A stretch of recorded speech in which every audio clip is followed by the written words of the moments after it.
what would make some families continue through generations against all the odds?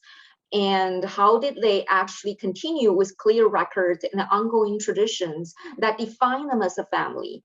And of course, also how they have contributed to the historical transformation of the province and the nation. And so the research started with the gold rush time. And Dr. Jean Bauman has already pointed out in her study of the Francophone families that in the gold rush time was the gender imbalance. So can you see this clearly? Okay, let me know if you have problems with seeing any of the slides. So at this time of the census in 1881, the non-Indigenous adult male to female ratio was about 3:1, with proportions much more worse in remote towns. So that gender imbalance remained until 1921, when it was 58.5 to 41.5%. But within certain communities, like the Chinese, it was so much worse than that. And only in the 1970s did it almost reach a balance. And this imbalance partially reflected the common immigration patterns in which men were more likely to go abroad in the early years for the gold rush. And partly Canadian immigration laws severely restricted immigration from Asia. In British Columbia, the first major spur of immigration, the 1858 gold rush and the railway building of the early 1880s, created a largely male society with very few established families and even fewer families where we can trace direct descendants through the generations. So throughout the colonial and the initial provincial political system, these are the two families that we could find that were comparatively better documented. And they have settled here for generations. So this is the Guichon family on the left and the Louie-Seto family on the right. And the Guichons have influence from the interior to the coast even today. And the Louie-Seto's families prosper mostly in the urban centers, but they do have intercultural exchanges throughout the generations. And that's a story that I continue to find. And the contributions of these families made to the historical transformation of BC and Canada also reveal the settlement patterns in BC. So I'm going to go through the different generations, starting with the first generation. So it's mainly the 1858 to 1880s. So if you actually speak to the Trans-Canadian communities, you can see how a lot of the community members might be able to trace their family lineage back to the gold rush. I'm sorry, not gold rush, the railway building in the early 1880s. But so like 3-4 generations up or 5, but then beyond that to gold rush, that's very rare. So I'm going to start with the Guichon family side of the first generation. It's a tale of 2 brothers out of 5 for BC. So in 1857, 3 brothers, Charles, Laurent, and Pierre, left France for California and then made their way to what is now BC. A younger brother, Joseph, arrived in 1864 through London, Liverpool, New York, Panama, and San Francisco. So Charles returned to France and maintained financial ties to the family here. Pierre died in BC in 1878, unfortunately, and Joseph and Laurent hiked from the Fraser as gold prospectors, and soon they started working for the famous BC packer Jean Cox. known as Catalin, packing goods into the caribou on mules. And eventually the two brothers also became hoteliers in Barkerville, opening a hotel to cater to the miners. And during the gold rush era, they were also one of the very few families, along with some other French immigrants and French Canadians, who ranged in the early BC. So interestingly, it was these experiences that led Joseph to ranching when he was looking for wintering and feed for pack horses in 1866 to 67. So he was still working as a packer. And he began ranching later in the Nicola Valley, which is in the heart of BC's interior grasslands. And that was the origin of the historical Guichon Ranch. So this image is cow camp. It's 30 miles from Kilshana in late November before they were herded back to the home range.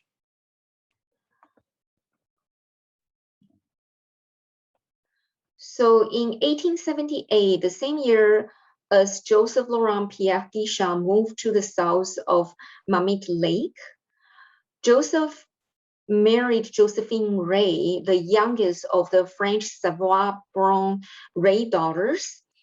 The Ray family were recent immigrants. They went to Montreal first and then to Vancouver Island.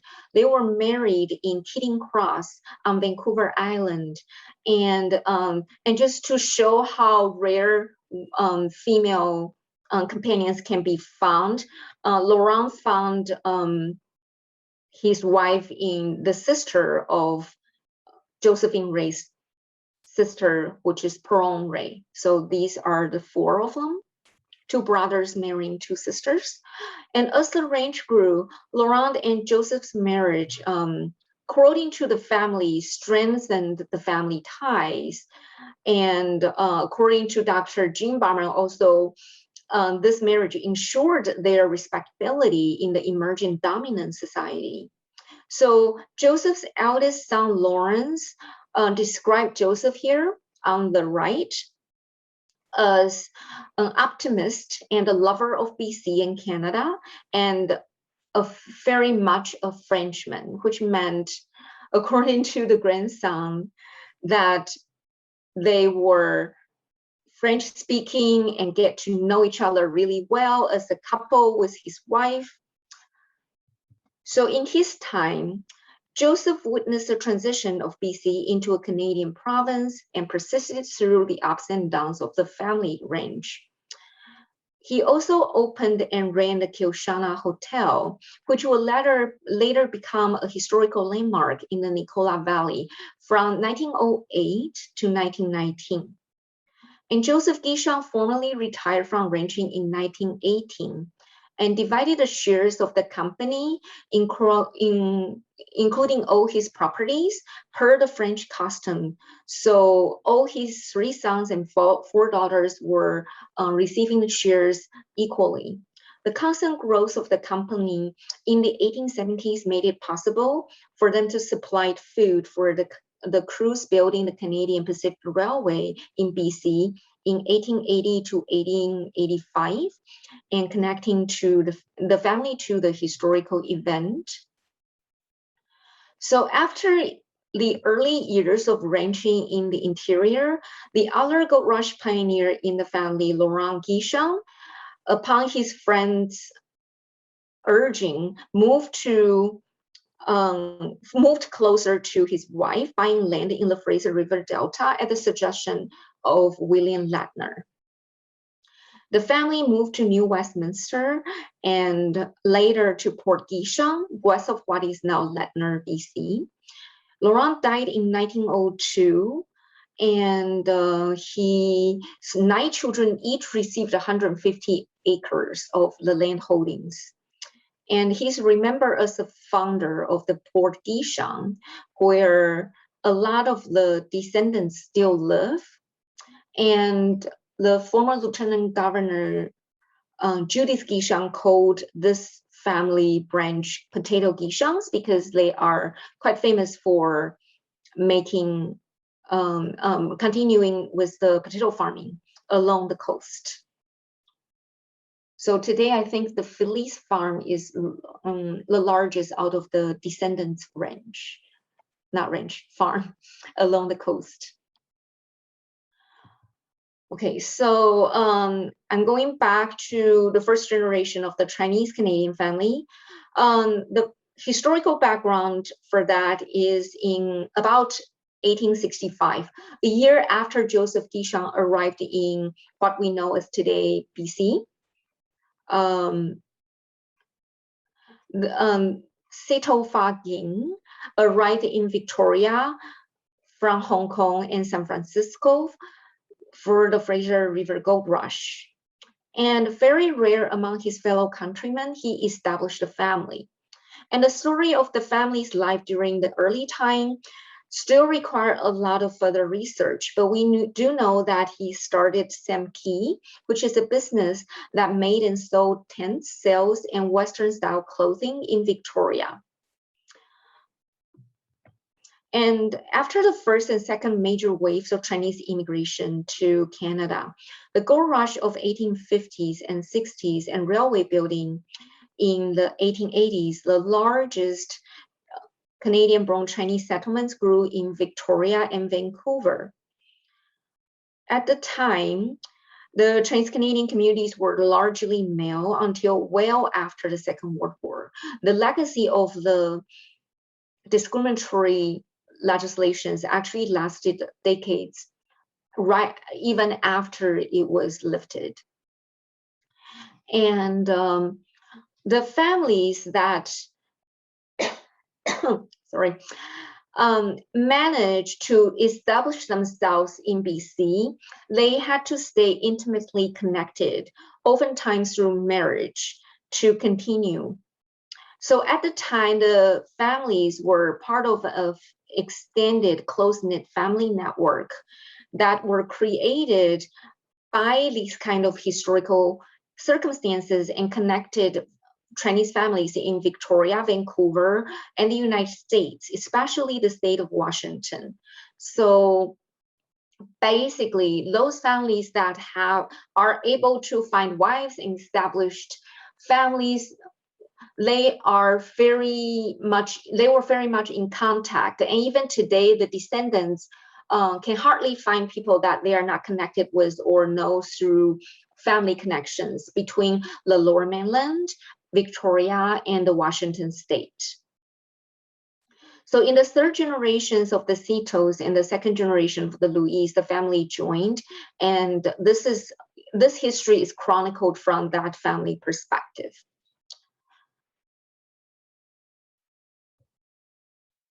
So this is Nansing on the left. He was said to be the first one who got into the caribou and then started market gardening. And according to historical record, he was actually able to control the potato prices in the late 1860s. So the second generation on the Guichon family side, in 1957, it became the Kyoshana Cattle Company and Gerard Guichon Company. But the point is, at this point in time, when Lawrence on the left of this image, he was the second generation. He started in the family as the oldest of the 7 children of Joseph Guichon. And he ran the Guichon range from the time he was 14 years old when his dad pursued his other business interest, and formally from 1918 to 1957. The Royal BC Museum and Archives hold a really important collections because he actually played a very influential role during his time, not only in growing his own family business, but also in shaping and leading the BC cattle industry development through its formative years in the first half of the 20th century. So he served as a commissioner on the Brand Commissioner Board and participated in drafting the Stock Brands Act, which regulates nearly every aspect of beef production, from calf branding to cattle transportation. He worked with other ranchers to organize the provincial bull sale in Kamloops in 1919, continuing his father's work to improve BC's cattle herds. And when the Nicola Valley grasslands were devastated by grasshoppers in the 1920s, he assisted with the Nicola Grasshopper Control Committee, which later provided a model for grasshopper-infested regions in other parts of the world. So all that information is in his Guichon family fund in BC archives, and interested researchers can really look into that and tell us more about that story. So Lawrence's significant contribution to BC cattle industry and the province was built upon his continuous and tireless hands-on work and his deep and thorough understanding of livestock and the ranching practices and environments. So this is his saddle. So apparently in the ranching business, they had to run through saddles very quickly, and this is one of the ones that were preserved that was definitely used by him. And it's still in the hands of the home ranch. We borrowed it we had it on loan for display for the 2017 families exhibit and then returned. And this is his briefcase. Running a ranch required hard work both on and off the saddle, and Lawrence definitely did a lot of work to record the details of daily operations in his numerous diaries. And again, they are preserved in the collections of the Royal BC Museum and Archives, in the family fund. If anybody's interested, please get into the research. It's very fun. So the nephew, Guy Rose, that actually learned everything about the ranch from Lawrence, said he had hardly seen Lawrence go a day without recording in his diaries. And Lawrence also quizzed his 6 children every night at dinner with the question, "What did you learn today?" And I had the pleasure of working with the youngest baby here. He was the last surviving member back in 2016, Mr. Bernard Guichon, the youngest son of Lawrence Guichon, and also Carolyn Guichon Pierce was the other family member that I worked with. They are the 3rd and 4th generation. They always, so if you talk to anybody in the family, they stress the importance that the family has placed on both hands-on family education and school education, which have contributed to the family business through the generations. And they also believe that have contributed to the success of the family. Lawrence's youngest son, Bernard, always remember the use of French language and the discipline of ranch life, and also the respect for the animals that his father has always modeled. So he was sharing how he, like his old siblings, had been programmed for ranch life since childhood. So they had to get up at 6:30 in the morning, fetch water and feed for the horses and cows, and believe that growing up in any kind of ranch is lucky, that something that city folks just wouldn't know, which I definitely don't know. And he remembers his father's famous saying, "If you sleep in, you miss the best part of the day." And again, that's something I often do. So I really don't know the joy of that, but it's amazing to listen to the family recall all these stories. And so one thing that Lawrence did was he allowed people to access the range and hunt and fish, but also try to balance that about by educating visitors about not disturbing the cattle and not disturb any natural processes. So Lawrence was acknowledged for his work on rehabilitating the grasslands. So on the Chinese family side, Seto Fagin had 2 very famous children, And the marriages of Tzu-I-Chung's children and grandchildren and their extended families ensure the continuity of the family. We don't know very much about his wife at all, but in the early gender astute society, we knew that their marriages have really strengthened the close-knit network of early Chinese Canadian communities. So Tzu-I-Chung's Canadian-born daughter, Tzu-Chen An, who is here on the left, she married Li Monggao in 1893. So Li Monggao is on the right here.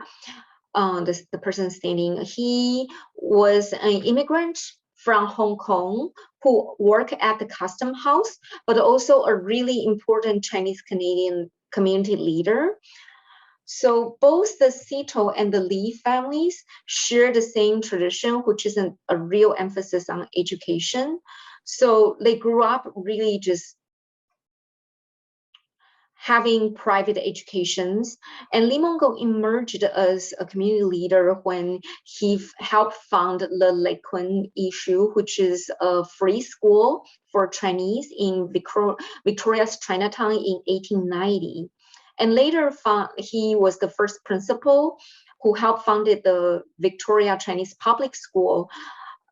That was the oldest, but also the continuous running Chinese school in Canada. So Tzu-Chen played an active role in the school, and together they made it the first Chinese school in North America to hire female teachers, according to what the communities have told us. And this is the building of today that still stands today on Fitzgerald Street in Victoria. That's the Victoria Chinese Public School today. So over the years, Tzu-Chen's family grew. And these are very famous photos, but we also know that some of the families immigrated or moved back to Hong Kong in the early 20th century as well. But some of them remain, and a lot of them are around in the Americas as well. So this is Tzu Moore, who is the brother of Tzu-Chen. So in 1889, he was born in Victoria, and he was also educated here and becoming the most prominent Chinese scholar of his time, and a very influential art activist in the early 20th century. His wife, Fanny Louie-Seto, was born in Olympia, Washington State, to a leading Chinese American family, the Liu family, L-E-W. The Liu family also valued education highly, and Fanny was the first American-born Chinese American to graduate from high school in the US. So Tzu Moore, as the second-generation Chinese Canadian, he enjoyed a real rich intercultural life and built upon the Trans-Pacific connections that have been an integral and a crucial part of BC and Canadian history. He worked as the Asiatic passenger agent for the Canadian Pacific Railway, the CPR, and served their diverse clientele with his language skills. So this is one of his letters on the CPR letterhead. He was really important in terms of his leadership in the communities. Most importantly, he worked very hard to defend the Chinese Canadian rights in those very discriminatory era, and also supported Dr. Sun Yat-sen's revolution when he was very young. And he co-founded the Revolutionary Society, known as the, so you can see the word here, just a second. So so for Chinese, you have to read from right to left. So on the right, top down, the three words, don't worry about the first word, but the second, third, and fourth word is the name of the the activist society that he established. It's called Ji-I-She. So he served as a president and in other leadership roles in the Vancouver branch and the Chinese Consolidated Benevolent Association and in the wider communities. So he was really important in terms of supporting Dr. Sun Yat-sen's efforts, because they believe at the time that if China was stronger, then the Chinese Canadians' treatment would be better in Canada. So they really wanted to fight the discriminatory acts in their adopted country, and also wanting to help their ancestors' countries of origin. So the beginning of the exclusion era marked one of the darkest moments of Chinese Canadian history, and he was the one to lead the efforts to exert Chinese Canadian agency in that historical event, because it's not just about being discriminated against, being excluded, but they actually inserted very active leadership and activist work. So when the Chinese exclusion bill was debated in Parliament in 1923, Seto and Joseph Hope distributed 18-page briefs before the Parliament, even though the MPs didn't bother to read them. And despite their efforts, the bill was passed, barring Chinese entry into Canada as of July 1st, 1923. And the act did not leave Chinese Canadian defeated. The communities, including Seto, continue to lead Chinese Canadian anti-discriminatory efforts. And in 1924, their collective efforts actually successfully stopped the advance of school segregation. So it's not a story of just oppression, being oppressed. It's a lot of active work, as we see in a lot of different marginalized communities, such as the interned Ukrainian Canadians. So in his very impressive book and art collections that are now housed in the Asian Library at the University of British Columbia, you can see the breadth of his knowledge, ranging from history, culture, to art and philosophy, religion, technology, and which is a very common training for a classical Chinese scholar.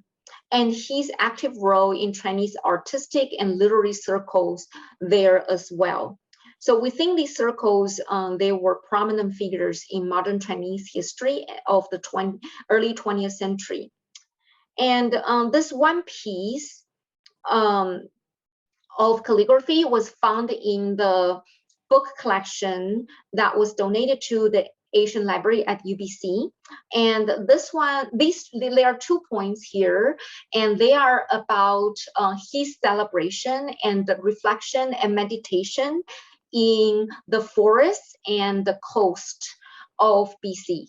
So they are really beautiful, but they are also just really nice in terms of expressing his sentiments of being Chinese Canadian in the society and in the natural landscape here. So this is the families of the Setos, of the Lus, of the Louis, of the Lees. So basically, they raise their families together through the same educational circles. So a lot of Chinese Canadian families, when they see these images, they can find connections, relatives in here, because that's how connected they are. So the first of the Louis family in Canada, H.Y. Louis, arrived in BC in 1898 and established a business that will continue through generations. After working as a field hand farm labor, and sawmill shift foreman, and having taught himself English, he opened the H.Y. Louie Company Limited, a wholesale and retail grocery and farm supply businesses that served as an intermediary between Chinese market gardeners and white grocers. When municipal and provincial government imposed restrictions on Chinese grocers, farmers, and laborers, some white business regarded the company as an intruder. So the family actually remembered that the BC Sugar Refining Company refused to sell them sugar. So the motive at the time was likely racist because BC Sugar had an agreement with the city about not employing any Chinese. So scholars like Dr. Patricia Roy, her books have a lot of those coverage of how that happened and their impact. So this is H.Y. Louie with his oldest two sons, Tim and Tom. So he works through these opportunities and difficulties to build his business, which is evocative of Chinese Canadians' important contribution to the agricultural sector in BC history. And through this success, he was able to establish his family in Canada. So the Chinese Canadian market gardeners were an integral part of the BC's towns and neighborhoods throughout most of the 20th century. In 1908, 1 year after the anti-Chinese riot ravaged Vancouver's Chinatown, he moved his business and home to 255 East Georgia Street in Vancouver. And his first wife, Guo Shi, with whom he had 2 daughters and a son, remained behind in China. And the family did come, some of the family members did come later.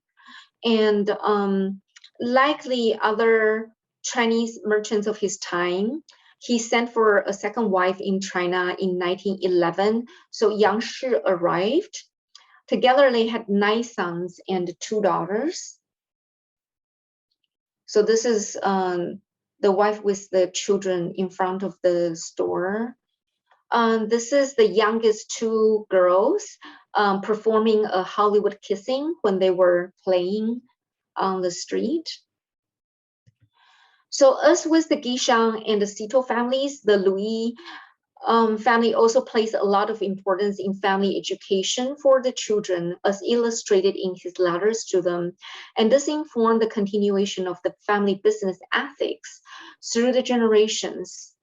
So this one is one of the 3 that have been hung in the headquarters of the H.Y. Louie family company in Burnaby. And when he traveled to Hong Kong in 1933, he wrote his 3rd son, Bill, to emphasize the important values for all children. So before his unexpected death in November that year, these 3 letters remained. And so for example, this one, it says, young people should be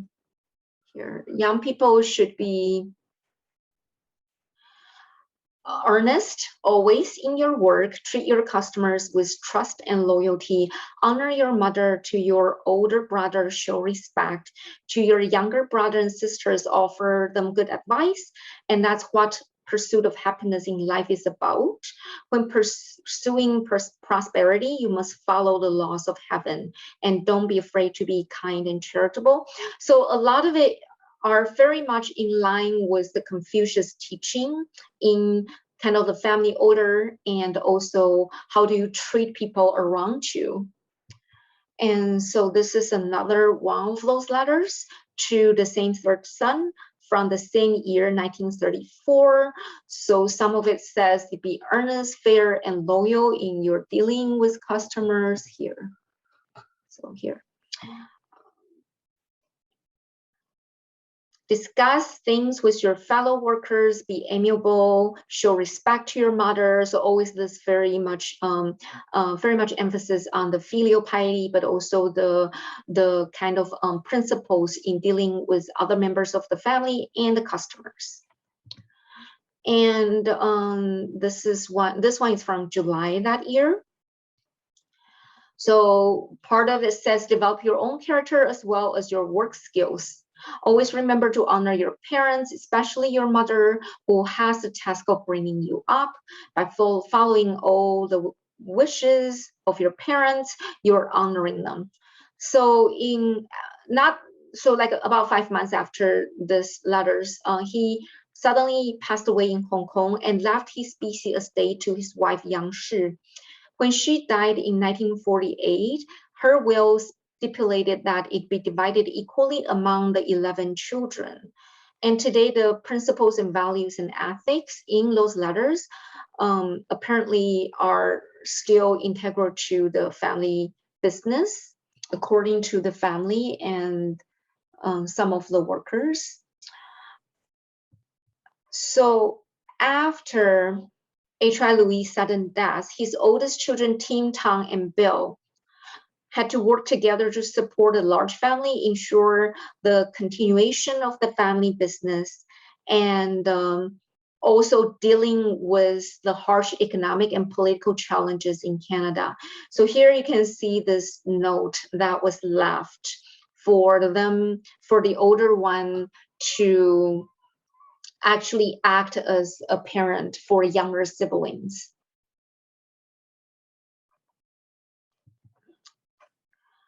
And the whole family had to mobilize to work in the family business. So, oh, we're really running out of time. I'm so sorry. Okay, so I'm gonna move on quickly to the next generation. The photos of the three sons, Bernard, Jackie, Lawrence, Ruth, and Urban, so this is when, during the Second World War, like many of the contemporaries, the Guichon family supported the nation by sending sons into the military service and continued to take care of the ranch. So his second son, Gerard, stayed to take care of the ranch. Where you can see the other three sons here are, no, actually, there are two sons here. They are in the they're in the different military service. So they supply the food during the war years from the ranch as well. So Gerard stayed to run the ranch, and Charles, Urban, and Berna all enter service. So the youngest one that I worked with is Bernard on the left. He was in the Navy and he really enjoyed it, actually, he said. So I'm gonna move very quickly. So the family continued to grow after Lawrence's retirement, and his son Gerard and his nephew Guy Rose, who is the son of Lawrence's sister Virginia Guichon, became the owners of the now divided Guichon Range, the Gerard Guichon Range, and the Kyoshana Cattle Company. So Guy was a UBC graduate with an agricultural degree, but he said he learned everything about running a ranch through Lawrence's down-to-earth approach and attention to details, and he emphasized on everything. So they continued to run the business and on the family knowledge.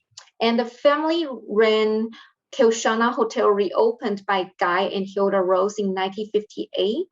Today stands as a popular tourist destination and is an integral part of the local history and legend, as it was built upon the close communal relations with the First Nations and other Nicola Valley's diverse communities.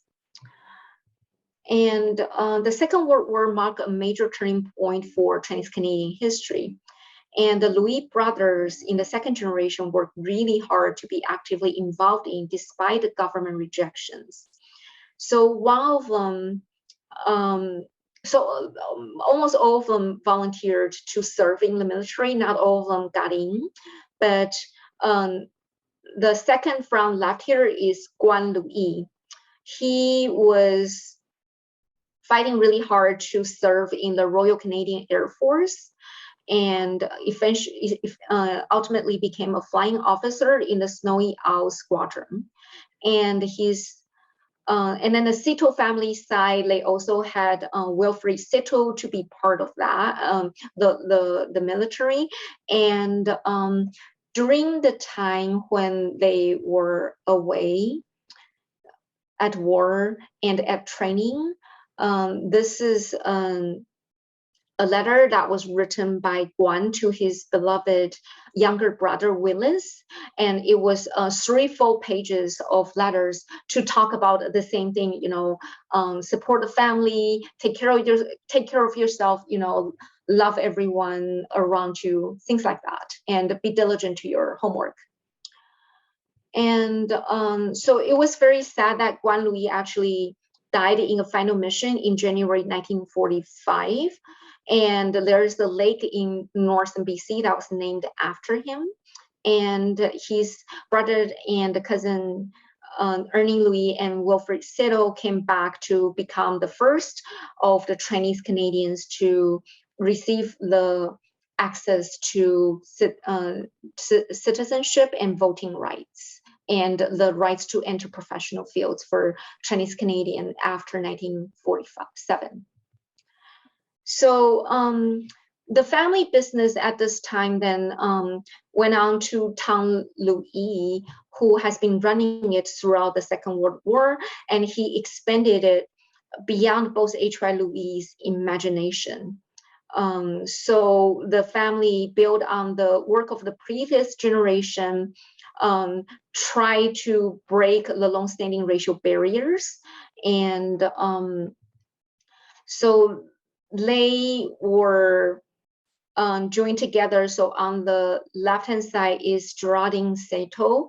She married Tang Louie, who is the second generation of the Louie family. So as the previous photos show, they all raised the kids together in that circle. So the trans-Canadian families were very tight together. And when they were a young couple, they bought a home in the expensive neighborhood of Point Grey, and they encountered major controversy because there was a delegation working against the intrusions of Chinese into that neighborhood, claiming that they reduced property value by 20%. And so there were a lot of different things going on. The Chinese Canadian Council, Chinese and Japanese councils and communities actually united to protest it. And there are some other groups like University Women's Club and Young People's Unions all stood in support of the Chinese Canadian communities at this time. So then the neighborhood welcomed the Louis, and they have made their family home there till this day. So these two, this couple were very famous in kind of their efforts bridging the intercultural divides, and they are still known, very well known. And English began to replace Chinese in the next generation. And so from 1979 to 1999, on the French family side, Gerard's oldest son, Laurie Guichon, and wife Judith Guichon together managed the Gerard Guichon range. And Guy Rose sold the Kilshana cattle company to the Douglas Lake Ranch in 2015 when he retired. And some of his children continue to contribute to the ranching industry in the interior. And a lot of their cousins in Alberta and of the same generation are also still in the ranching business. And the two of the fourth generation Laurie's children, so they are fifth generation now, are running the remaining portion of the Guichon family ranch today. So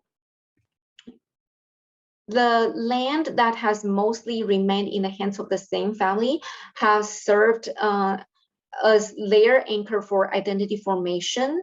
And over several generations, the family have continued to act as the steward. And so they do work closely with the communities in the region. And that really characterized the BC's intercultural history. The family reunited when we opened the family's exhibit. This is a preview for them in 2016, the evening before the family's Bonds and Belonging exhibit opened up. This is Guy Rose. This is Hilda Rose. Fortunately, Guy Rose has passed away, and this is Bernard Guichon. He was in his 90s at the time, and then he also passed away since. Was yeah, like not very easy to recognize that. So this is an album that was put together in the past decade by the families of the Lus, the Setos, and the Louis that span across the Washington State, Lower Mainland, Vancouver Island, and other parts of the country.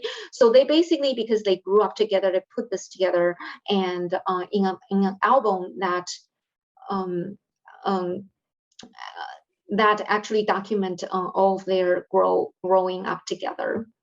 And this is the family reunion of the Limon-Gauss family's descendants. It's not all of them, it's some of them who made it to the North America reunion. So just so you see how the family grew and then they live everywhere.